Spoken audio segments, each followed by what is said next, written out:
Hello friends and foes, and welcome to my channel. My name is Vincent and I will be reviewing the iCON P1-M from iCON Pro Audio. Before I start reviewing, I just want to say that this is my first DAW controller. However, prior purchasing this, I helped my dad set up his SSL Nucleus, which gave me a really good understanding about the DAW controller concept. If any one of you are brand new to the DAW controller concept, I will just give you a brief explanation of what it is. It's very simple really. You control your DAW, hence the name DAW controller. You can control things such as volume or panning of your channels, you can control sends, plugins, pretty much anything you can think of. Also, a big reason why many are looking into DAW controllers is to get away from the constant feel of the mouse and keyboard. Now, I would not throw away the keyboard and the mouse just yet. Even if you can edit on this thing, I think I speak for everyone when I say that mouse and keyboard remain superior when it comes to editing. Finally, I just want to add that this will not be a full deep dive of the iCON P1-M. If, however, there would be enough demand for it, perhaps I could do a video on that as well. Let me know down in the comments if you want to see that.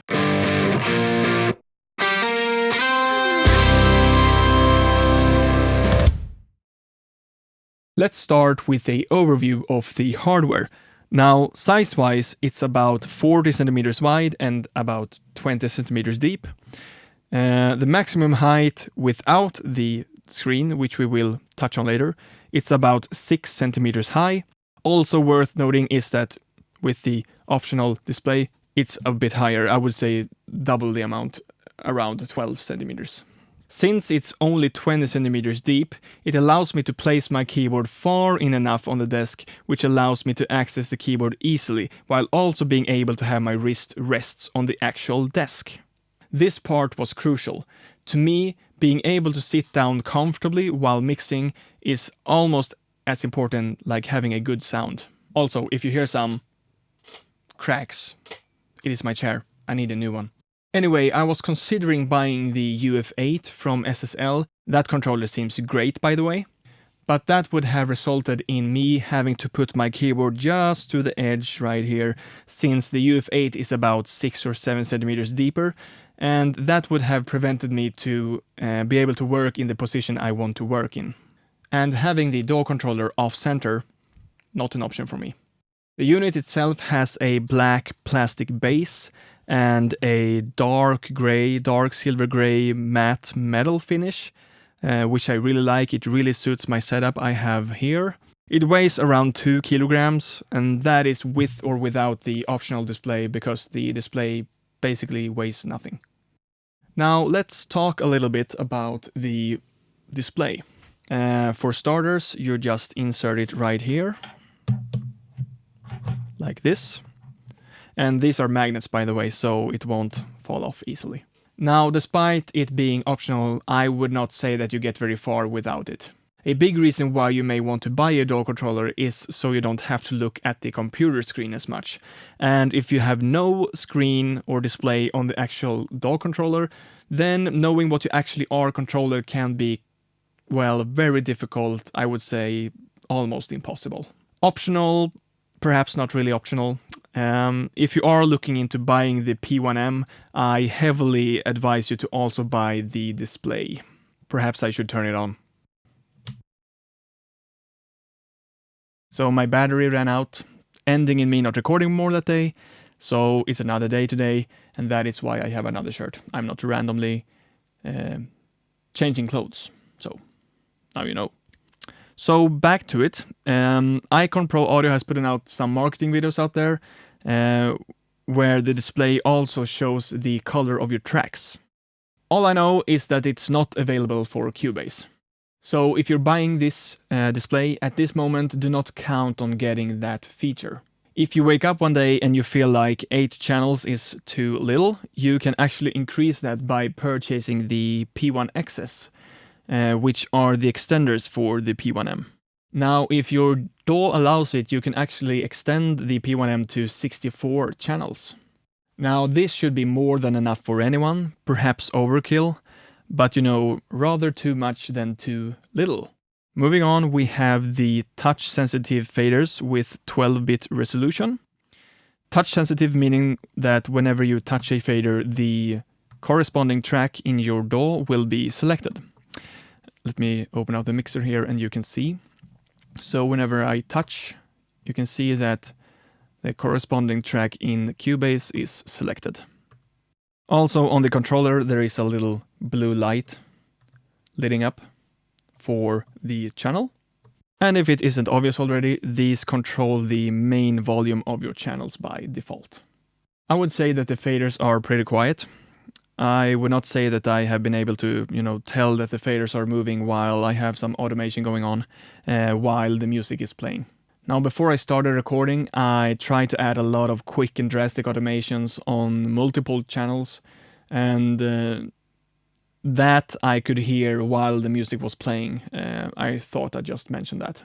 Now, the 8th fader can also be used as a master fader, hence the M right here next to the 8. If you press the master right here, then you will see on the screen that it says master, and now this is a master fader.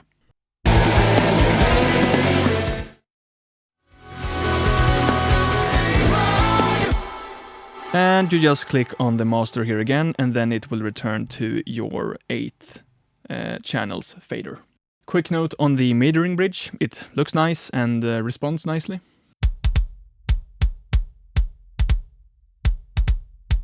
Moving on to the encoders, these are endless rotary encoders, which also can be pushed down.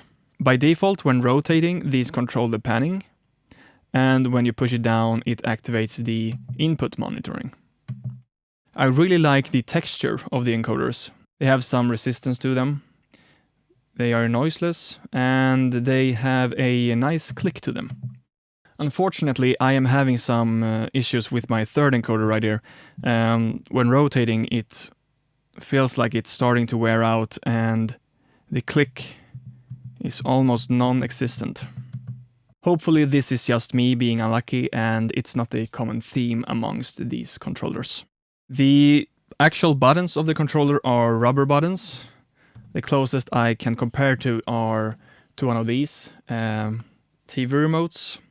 I was a bit worried at first that these buttons would be awkward to push, but I have had no issues so far with them. Now, iCON claims that this is a premium jogwheel. I heavily disagree. First of all, it's small, your fingers slip very easily, it's just awkward to use. But hey, it works, and I appreciate the fact that it's there. I still prefer a jogwheel despite it being awkward to use and non-premium than no jogwheel at all. Now this little thing right here is a modification I did hoping that my finger would not slip as easily. I'm not sure if it did anything really, but it didn't make it worse at least. I thought I'd just mention it in case you wonder why my jogwheel looks different. Just quickly what you can do. You can scroll your cursor. You can shuffle your channel banks on the controller. You can zoom in and out horizontally and vertically.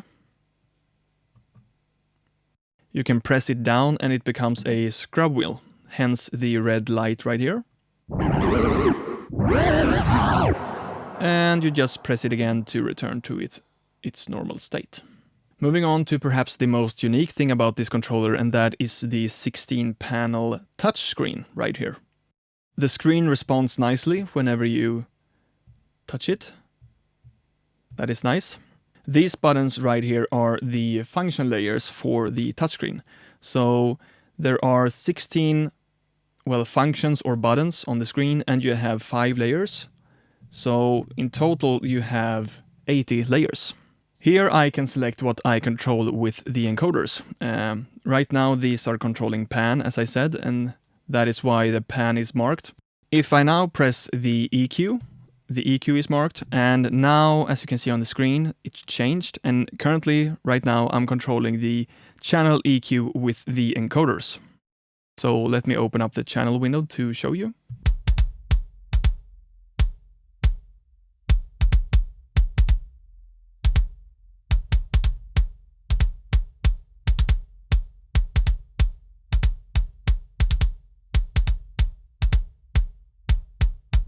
Let's do another one. If we press the plugin right here, the plugin will be marked, and now we see that we are in plugin mode on the screen.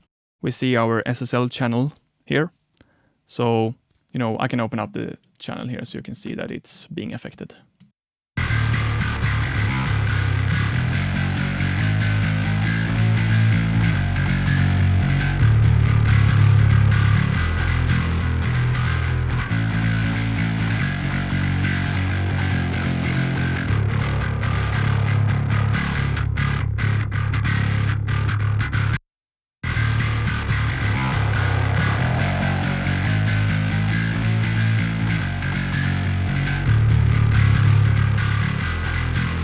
Okay, let's take a look at iMAP, the software which you download. Here you set up which DAW or DAWs you use and its specific configuration. You see these 3 tabs right here. Here you select which DAW for which layer. So this one to the left, which is marked right now, is layer 1, this is layer 2, and this is layer 3. So what you got to do first is just click on the DAW layer you want to specify. Make sure that it's marked, and then you go right here beneath where it says DAW, and then you simply select which DAW you want to configure. And I am using Cubase, so I will stick with Cubase. I only use Cubase, but let's say that I also would use Pro Tools. Then I can go to the second DAW layer right here, and what I would do then is go to Pro Tools. Now we can see on the controller itself, I don't know if you can tell by the camera, but the 2 is selected right now, and you can see that it says Pro Tools. So, now I can flip back and forth between Cubase, which is 1, and Pro Tools, which is 2. Now, if you're like me and you only use one DAW, you still have use of all 3 DAW layers. For example, you can expand your touchscreen buttons or functions, whatever you want to call it, since the DAW layer 2 and 3 isn't connected to another DAW. So what I did in my DAW layer 3 right here is that I have some key commands, some zoom key commands right here. So I'll just demonstrate that it works. Here are some zoom presets for the tracks. As you can see, I can zoom in on the waveforms. I can zoom them out. I can, click on an event and zoom that event specifically, and I can undo that zoom. And this is really nice, especially for key commands that you very rarely use. For example, on my yellow layer here I actually have key commands that I rarely use. For example, the plugin manager. How often do you open that really? So instead of me having to remember, what was the plugin manager command on my keyboard, I can just see that it says plugin manager easily here. So I just click on that and it appears. Another thing you can do is simply use it as a MIDI remote. So I exit the plugin manager right here. And right now my second DAW layer is connected to the MIDI remote. As you can see here on the bottom of my screen, these are a representation of the encoders of the P1-M. And as you can see, when I rotate, it follows. So, I've just, for demonstration purposes, routed these to focus quick controls. So let me just show you that it works. So now here I'm back in the SSL channel, and this encoder is controlling the high pass filter, the low pass filter, the high frequency gain, the high frequency itself, and yeah. So that is another use for the DAW layers if you're only using one DAW. Let's go back to the iMAP and just demonstrate how easy it is to program the screen. First, make sure that you have selected the correct DAW layer, and I would advise you to select the DAW layer by pressing the buttons instead of actually using the mouse to click here. So I press the button 1 here, and that is because I've had some weird shenanigans, bugs happened when I've clicked with the mouse and started programming stuff. Then we click on the yellow-orange tab right here, which says button functions. Here you can see the blue, green, yellow, purple, and red layers. Firstly, you'll just select an area you want to program. I'll select the empty one in the blue layer right here. as you can see here, the most of the functions here are grayed out, and that is because, you know, most of the functions are occupied by the faders or the buttons. But, you know, let's say that we want a function on the touchscreen, just for the sake of it. We want to be able to solo the 8th channel with our touchscreen. So what we will do then is we go back to the general settings here, and then we'll have to disable the solo for the 8th channel, and we'll do that by clicking on solo 8, it says. And then we right click on the main surface, and then we click on clear current button. Now you will see that this is no longer grayed out. So let's go back to the button functions, and we select our area we want to program. We click on that, and then we click on solo 8. Now you see that it says solo 8 in iMAP, and you see that it says solo 8 on the touchscreen as well. So, you know, let's play and see if it works.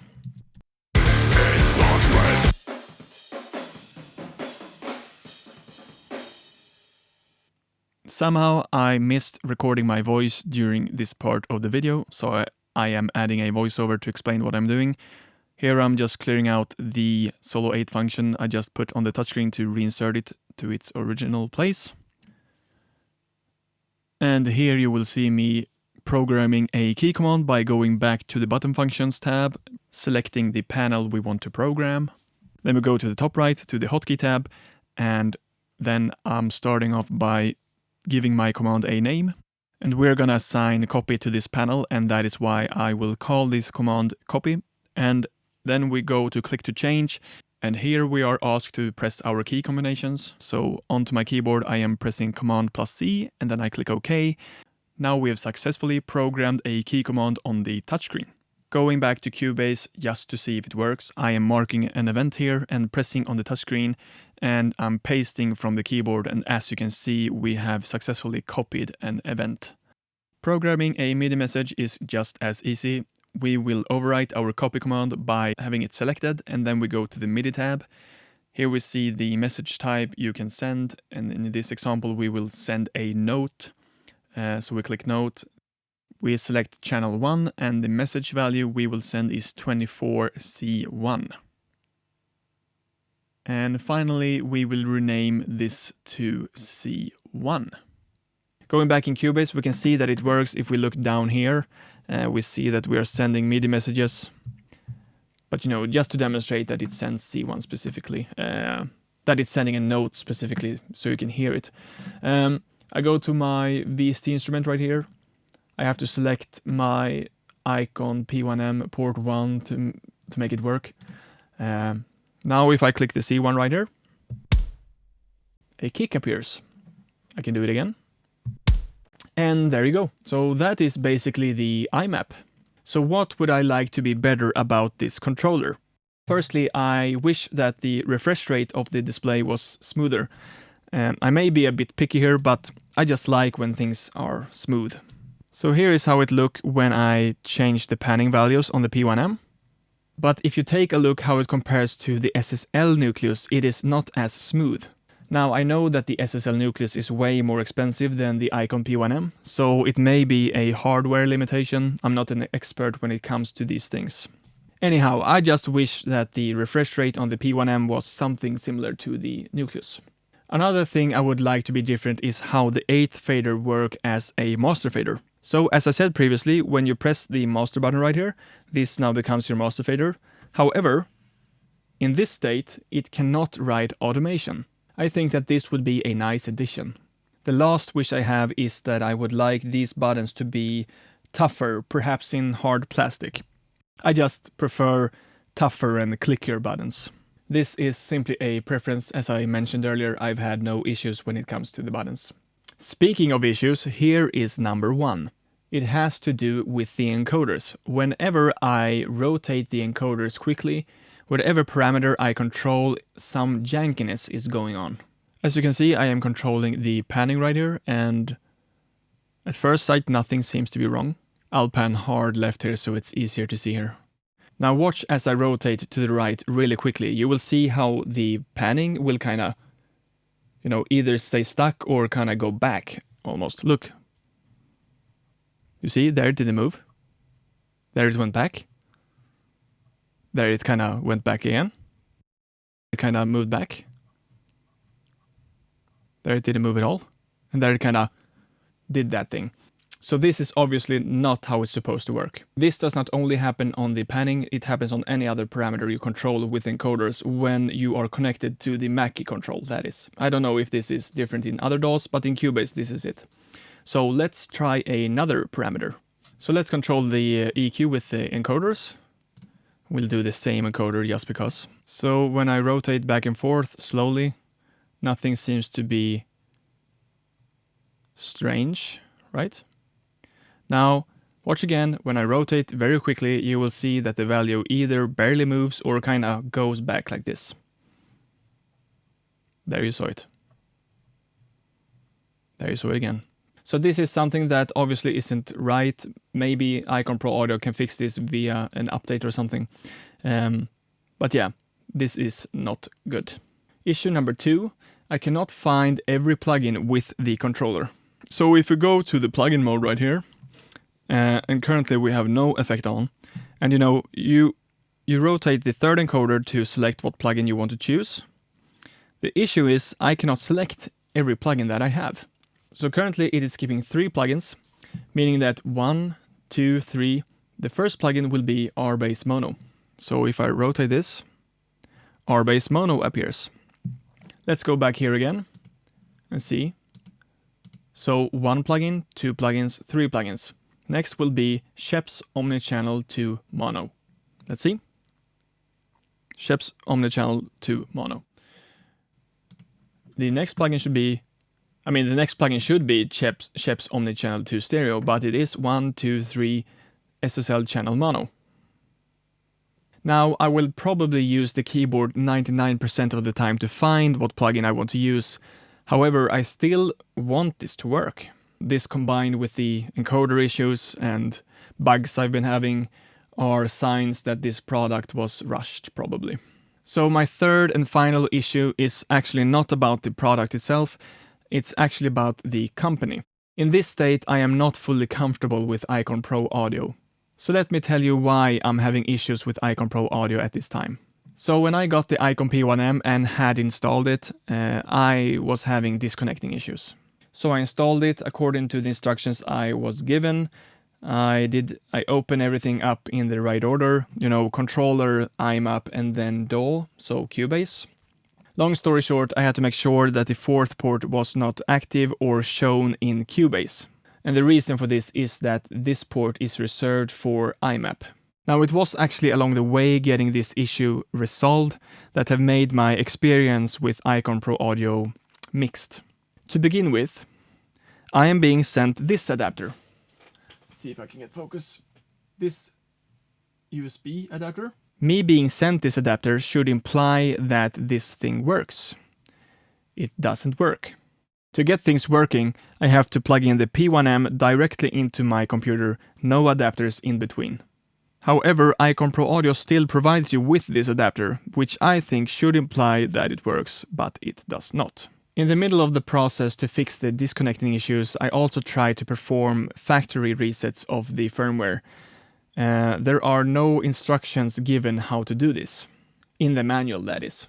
So I contacted the support via email, and eventually they responded back to me telling me how to perform a factory reset. Turns out though that this is not a factory reset, but a reset of your settings. So I messaged them back and told them that this is just a reset of the settings. And they said that they were gonna communicate with the engineers in China to get a clarification of what this actually is. A few days later, I did get a confirmation that this is not a factory reset, but a reset of your settings. And if you want to know how you do it, by the way, is that you hold down the 2nd and the 3rd encoder in shutdown state, and then you turn it on, and that will reset your settings. So fast forward, pretty recently, they told me that there are no factory reset for this unit, and the reason is because it's not needed. They did inform me, however, that there is a method to go back like firmwares if some update isn't working properly. How you do it, I'm not exactly sure. You'll have to contact iCON Pro Audio yourself to find out, I guess. Bugginess. The amount of bugs I have are few, fortunately, but they can occur. However, I know that for some people it's been a lot messier. I am in a Facebook group for iCON Pro audio users, and they're mentioning disconnecting issues. The meter bridge is behaving incorrectly. The display is not showing the correct track names. My point is, with all these things combined, being sent the adapter that doesn't work, communication within the company does not seem like the best. The information given to the customers are unclear. This makes me being not as comfortable as I would like to be as a customer. So currently, despite my iCON P1-M working very, very well generally, I'm not fully comfortable purchasing more iCON Pro audio products. And I feel like this is why first impressions are so important. For me, if iCON Pro Audio acknowledged their faults and made some kind of statements to the customers that they are very well aware of the issues going on and that they do everything they can to fix it, this would make at least me much more confident remaining a team member of iCON. Again, my ambition is to help the company, not to talk down on them. I feel like iCON Pro Audio knows that these issues are going on. It's like they are silently trying to fix them. I feel being honest and being able to admit that you have failed, basically. Perhaps saying failed is a little bit harsh and heavy to say, but I think they are aware that they have not delivered what they originally wanted to deliver. And this probably comes to, again, that this product is a bit too rushed. The hardware, except my third encoder, which hopefully and maybe probably is just me being unlucky, the hardware I feel is great. Finally, do I recommend you buying the iCON P1-M from iCON Pro Audio? I'm not sure. If I knew that you were only gonna get my issues, then I would probably say yes, because the positive absolutely overrules the negatives. It's hard to tell if you're gonna have more or less or the same issues as I'm having. Okay guys, I hope you found this review somewhat helpful. This is the first time I've done something like this, so if you think there's something I should have done differently, please let me know in the comments. Also, please consider subscribing, liking, all that good stuff. With that being said, thank you guys so much for watching, take care, and goodbye.